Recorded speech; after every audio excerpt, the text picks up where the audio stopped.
નમસ્કાર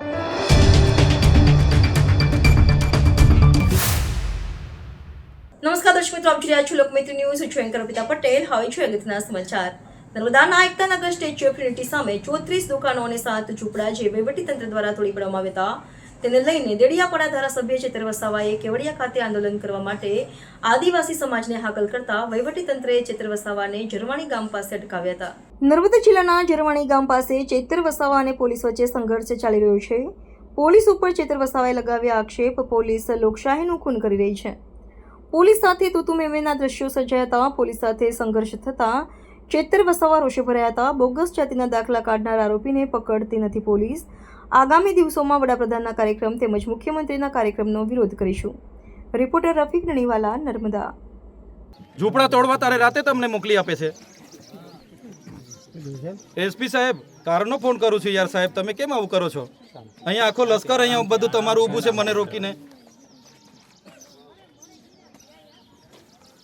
અરે પણ સાહેબ, આ લશ્કર 1 કલાકથી મેં વાત કરાવો એસપી સાહેબ હાથે, મને વાત કરાવો. અમારે હવે 4 જણે જઈને આવેદન આપવાનું છે, નથી જવા દેતા. અમારે શું કરવાનું? અમારા અધિકારો નથી સાહેબ, અમારા અધિકારો નથી આવેદનપત્ર આપવાનું. તમે કહો, તમે કીધું પરવાનગી માગો, અમે પરવાનગી માંગી, નથી મળી. ચાલો અમે 4 જણ આવવા માંગીએ છીએ, તેમાં પણ આ લોકો મને સહકાર નથી આપતા, એટલે અમારે શું? અમે આવેદનપત્ર આપવા જઈએ છીએ, તમે બધા અહીંયા રહેજો.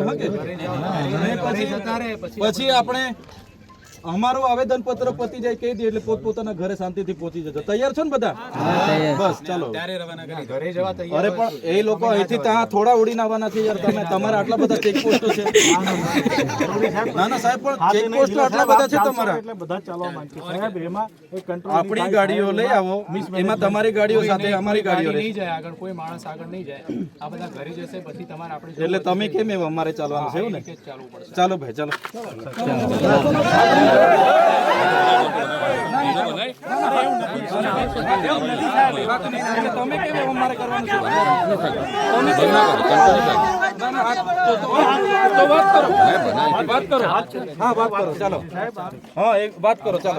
કેટલા ટાઈમમાં કેવું છો? ના ના વાત કરો, અહીંયા નવરા નથી, અમારે રજૂઆત કરવાની છે ભાઈ.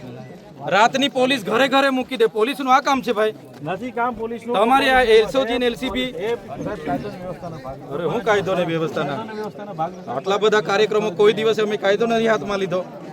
સંવાદ કરીએ છીએ એટલે તમને એવું છે કે બધું કરીને રોકી લાખો. ડિટેન ટીંગાટોળી વાળી વાત નહીં કરતા અહીંયા. હા ભાઈ, ગાડીઓ આપણી, તમારી એક ગાડી આગળ રાખો, મારી વચ્ચે રાખો, તમારી પાછળ રાખો. ગાડીઓ મંગાવો. ચાલો, તમને ભરોસો ના હોય તો ગાડીઓ મંગાવો. તમે ઘરો તોડી નાખો એટલે અમારે હું ચલાવી લેવાનું છે. એ જ મુદ્દત, તમારા ઘર તોડી નાખો ને અમે. ચાલો, તમારી પોલીસ આજે પેલા નકલી પેલા બોગસ દાખલા બનાવ્યા છે આવકના જાતિના, કારે પકડવાની? તમારે પર ટાઈમ નથી ને અમારા ઘરે રાતે તમે ફિલ્ડિંગ ભરો. અરે કહી દે, મેં એની જવાબદારી લેવી હોય તો આગળ મોકલો એને.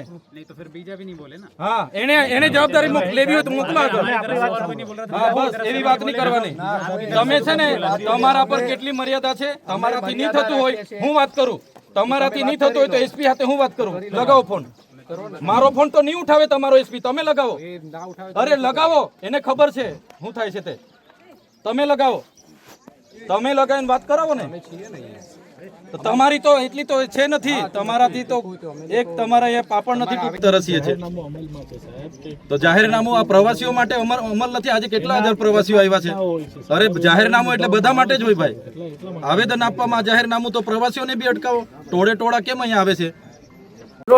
જે કેવડિયામાં 15 તારીખે પ્રશાસન દ્વારા ડિમોલેશન કરવામાં આવ્યું છે, એ લોકો મૂળ ગામના લોકો છે, એમની પોતાના સાતબાર પણ નીકળે છે. અને એ લોકો છે જેમની જમીનો નર્મદા પરિયોજનામાં ગઈ છે, સ્ટેચ્યુ ઓફ યુનિટીમાં ગઈ છે, વિયર ડેમમાં ગઈ છે, અહીંના સરકારી ભવનો, આવાસો, બધા જ પ્રોજેક્ટોમાં એમની જમીનો ગઈ છે.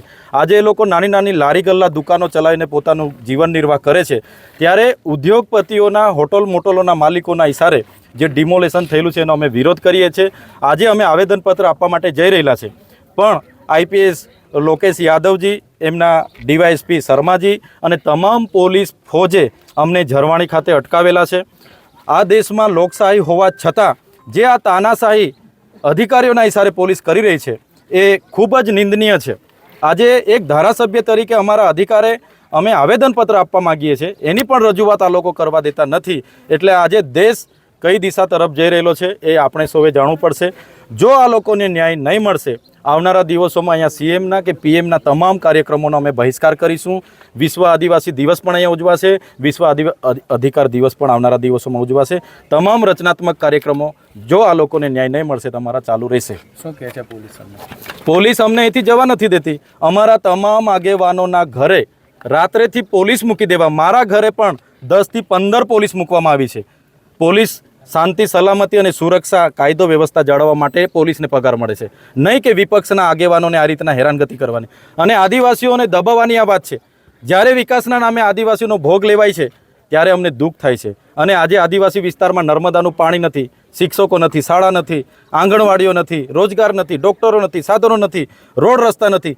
કેમ એના માટે કોઈ બોલતું નથી? કેમ એના માટે પ્રશાસન કામ નથી કરતું? એટલે આદિવાસીઓનો માત્ર જમીનો, જળ જંગલ, જમીન છીનવવાનું આ ષડયંત્ર છે, એની સામે અમે લડવાના છે. પોલીસનો ઉપયોગ થશે કે મિલિટરીનો ઉપયોગ થશે, આવનારા દિવસોમાં જે પણ મોરચે લડવું પડશે, સડકથી લઈને સદન સુધી અમે લડીશું. અમે ડેડિયાપાડાથી ઝરવાણીના રોડ પર આવ્યા અને આગળ અમને અટકાવવામાં આવ્યા, એટલે અમે ત્યાંથી પગદંડી અહીંયા ચાલીને આવ્યા છે. અહીંયા પણ અમને અટકાવવામાં આવ્યા છે. અમારી સાથે ટીંગાટોળી કરવાની પ્રયાસ હતો.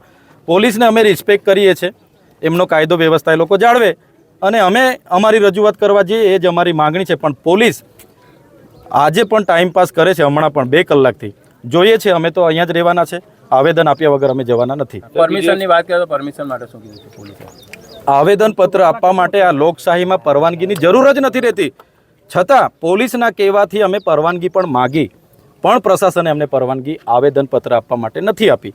તો આ લોકશાહીમાં આવેદનપત્ર આપવા માટે પરવાનગી નહીં મળે, એટલે વિપક્ષને પોલીસનો ઉપયોગ કરીને આ દબાવી દેવાની જે રણનીતિ છે ભાજપ સરકારની, એની સામે આવનારા દિવસોમાં ગામડે ગામડે જઈશું, જાગૃત કરીશું અને આવનારા સીએમ કે પીએમ જો આ લોકોને ન્યાય ન મળે તો સીએમ અને પીએમના કાર્યક્રમોને પણ અમે બહિષ્કાર કરીશું. લોકમૈત્રી ન્યૂઝ સાથે જોડાયેલા રહેવા અમારા યુટ્યુબ ચેનલને સબસ્ક્રાઇબ કરી ફેસબુક અને ઇન્સ્ટાગ્રામ પેજને લાઇક અને શેર કરો.